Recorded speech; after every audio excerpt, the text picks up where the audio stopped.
it's Colleen from Keeping the Peace, and welcome back for another episode of Colleen Answers Your Questions. Today our question comes from Facebook again, the Keeping the Peace Facebook. If you haven't checked it out, head on over there. You'll find some good interaction with people.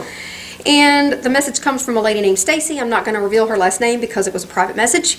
She says, "Good morning, I have a question for you. After trying to Google it without any answers that I could trust, I want to get my goddaughter something for protection to keep in her car for her 16th birthday.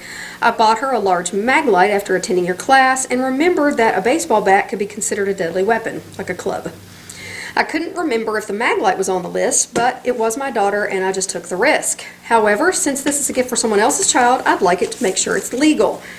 Do you know the size restrictions for a maglite to be legally tucked in beside a car seat?" Now this is a question for Kentucky, and what I'm going to do is consult the Kentucky revised statutes that are in our manual for teaching concealed carry.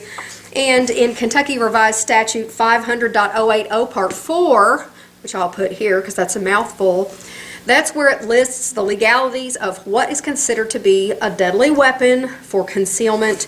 You'll see things like weapon of mass destruction, anything from which a shot or projectile goes forth, a knife other than an ordinary pocket knife or hunting knife, billy club, nightstick or club, a blackjack, slapjack, nunchuck, a karate sticks, shuriken or Death Star, artificial knuckles made from metal, plastic, or any other similar hard material. And then there's a caveat.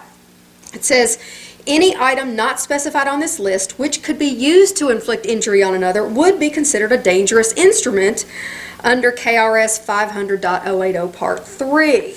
Okay?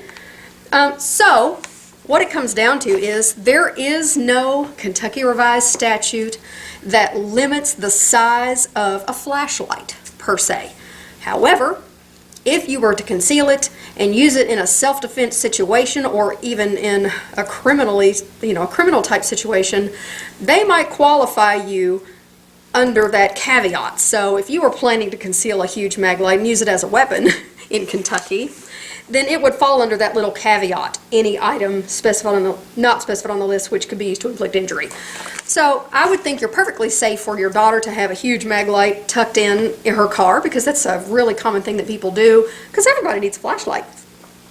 But when someone's attacking you, we use anything we can get our hands on as a weapon. We call it improvised weaponry. So she's too young to carry a gun, she's too young to carry a decent sized defensive knife, but absolutely teach her to pick up everything she can to defend herself. And if it's a great big maglite, more power to her. And everyone should get their 16-year-old daughter a huge maglite or other, other heavy lights. So if you're looking for a self-defense light that would be smaller and easier to hide, a great one to look at is from my husband's company called LZ Design.